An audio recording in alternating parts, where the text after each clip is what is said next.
This is The Drive with Mark Penatelli. Sam, you know what the worst thing ever is? LeBron James. Well, yes. Aside from LeBron James, though, the worst thing, man, is not knowing what in the world you're doing for dinner tonight. Is that not the worst thing ever? It's the worst. And what makes it even worse is when you have somewhere else to be. Like tonight, I know where I have to be, 9 o'clock, sitting right in front of my TV to watch these Western Conference Finals. So what I'm going to do is I'm going to let Orange Crate handle dinner for me tonight. So are you craving your favorite dish from that restaurant down the road, but you're too tired, you're too busy, you're too lazy like I am? You don't want to go get it. Well, Orange Crate, formerly known as Table Takeout, has you covered tonight with over 100 plus restaurants to be ordered from across eastern North Carolina. Whether it's Italian cuisine, Mexican food, maybe just a good burger, Orange Crate can hook you up and have it delivered right to your door, hot, fresh, on time, and often, in my personal experience, a lot sooner than you think. These guys are great. We love the good folks at Orange Crate. Of course, are the proud sponsors of the Stat of the Day. But I'm telling you guys, why waste your time running around town? You're getting off of work. You're tired. You just want dinner to be taken care of.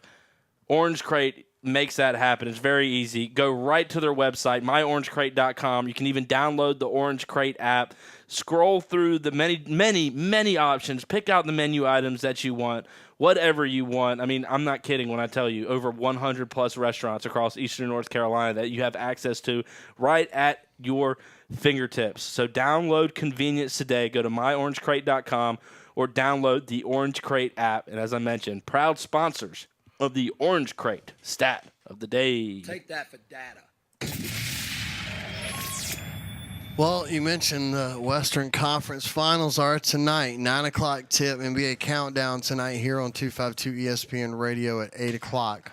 Well, the Warriors are 1-point underdogs tonight. Did you know that? It's the against the Rockets tonight.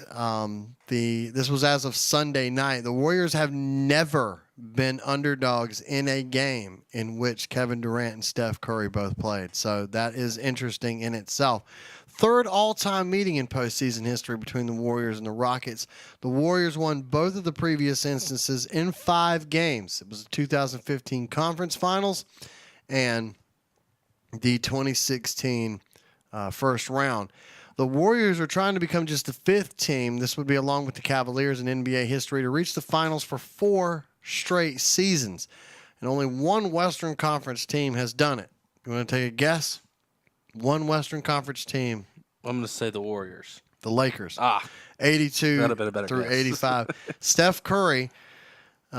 Warriors are outscoring their opponents by 14.9 points per 100 possessions with Curry on the court this postseason. So he's been a key factor in and him being healthy. And one of the things we talked about was he going to be healthy? Well, he's been excellent.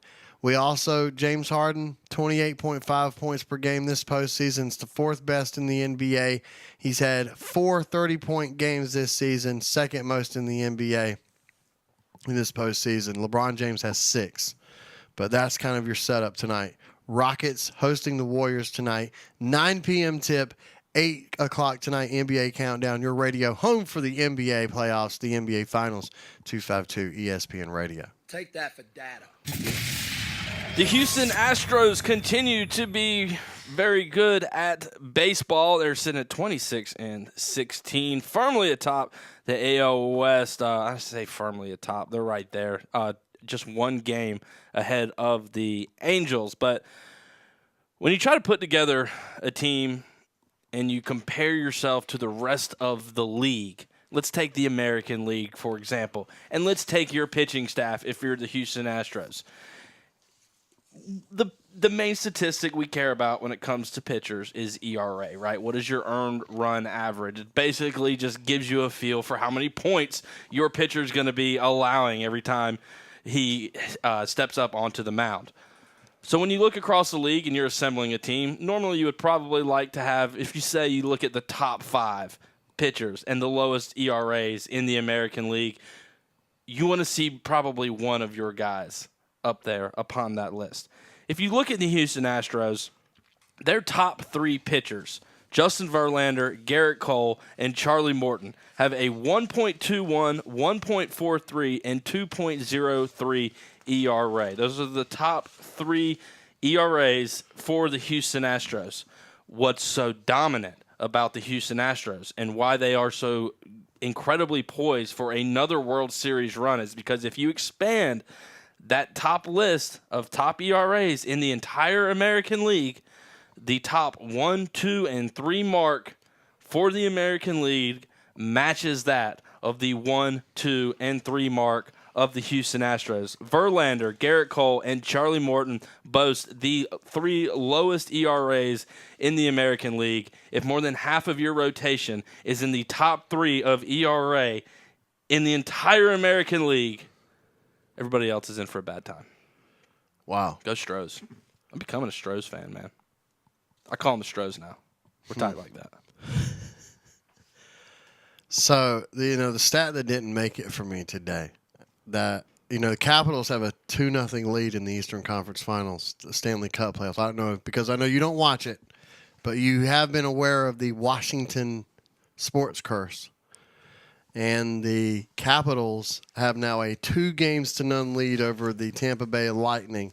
History says that the Capitals can go ahead and book their plans for the Stanley Cup Final, because going back to 1974, 1975, teams with a 2-0 series lead in the conference finals have a series record of 39-2. So Wow, only twice in the 41 times. But this is the 9th time the Capitals have a 2-0 lead in any best-of-7 series. They have a 3-5 series record.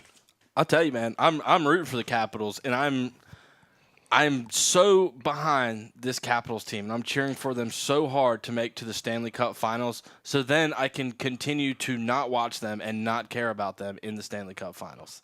It's going to be great. Man, you're not one game. Probably not, honestly. Not one game. Unless there's some awesome storyline. I need one What team, more one do you guy. want? Ovechkin I is want going somebody to that win hates a Stanley somebody. Cup. That doesn't get me out of bed. I'm not cheering for the Russian guy. Wow. Fly the red, white, and blue, man. Wow. So, I mean, I understand the Capitals are kind of an American team, right? I mean, they're Right. based in the capital of our country. But no, They are it's the the same Capitals, issue with yes. hockey. Hockey's just not getting me. I got you. Okay. I'm going to stamp out that sport all on my own. Right. We were do talking your best. We were talking with Brian North earlier about these fringe sports. Well, for somebody Right. to step up, somebody has to fall. I'm going to do my best to eliminate hockey. Don't Okay. watch hockey tonight, folks. I Right. think there's a game on. The Jets are playing somebody. Don't watch it. Right. Although it's technically ahead of like golf. Technically. Yeah, but I'm going to try to reverse that. See if you can't get more people to realize that the TPC is the 5th major ahead Yes. of who has actually in the Eastern Conference Final Correct. of the Stanley Cup. Tiger Woods is a bigger draw than hockey.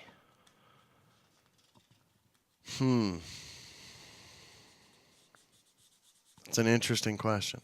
Bigger draw than all of hockey. But the NHL is bigger than the PGA. Yes, absolutely. I'll give you that. But, you know. What a weird thing. The PGA is, see, the thing So about. you're saying the Tiger is bigger than the PGA? Oh, yeah, no doubt. Tiger's bigger than most things No, in no, no, sports. yes, no, yeah. no. But the thing about golf is golf has settled into a niche, and I guess hockey kind of has too, but hockey would like to expand that niche. Golf, because of the nature of the sport, with it being kind of an expensive sport, with it being a sport that, excuse me if this offends anybody, but caters to rich people, and for the large history has catered to the white population. Golf has settled itself into being all aboard the, you know what, we're fine if our audience is just old white retired people who play golf on the weekends because they're going to Rich spend a white lot of people. money and they're going to watch golf. It's not going to change. And the thing is when that population, when those people, for lack of a better phrasing, die out, there's going to be another group of people that rise there because when you get that age, all you can do is play golf. And I think if you play golf and you're around the game more, then you're more interested in it and you see the TV numbers just stay stagnant. Golf can't grow, but golf can't interesting. shrink, but so much. Right. won't go the way of the PBA. I mean, The Pro PBA Bowler is- Stroll. PBA is strong. Right Will- there, 1 o'clock every Sunday afternoon on ESPN. Will cornhole eclipse tennis? That was asked earlier in the show today. Was No. that a crazy question? Yeah, I think so. It was. I don't pretty watch crazy. tennis either, though. Right. Would you watch cornhole before tennis? I would. Would Yeah. you watch cornhole before Stanley Cup playoffs? I would. Yeah. Man, I watched bass fishing. Oh, Championship bass fishing There is series. nothing worse than watching someone catch a fish on television. Right? No, It there is the something worst. worse than not. No, than, no. It's watching someone not catch any fish on television. Yes, That's they- worse they because never- I've done that. They never have that show. You've done that? I mean, anytime you turn it on, say the bass fishing's on for 2 hours. Right. There's probably 45 seconds where you're seeing a fish get reeled in for the whole 2 hours. Oh. Spend a lot of time just watching dudes stand on boats. I'll tell you what I like to use is the spinner baits there. All right, we'll take a quick break.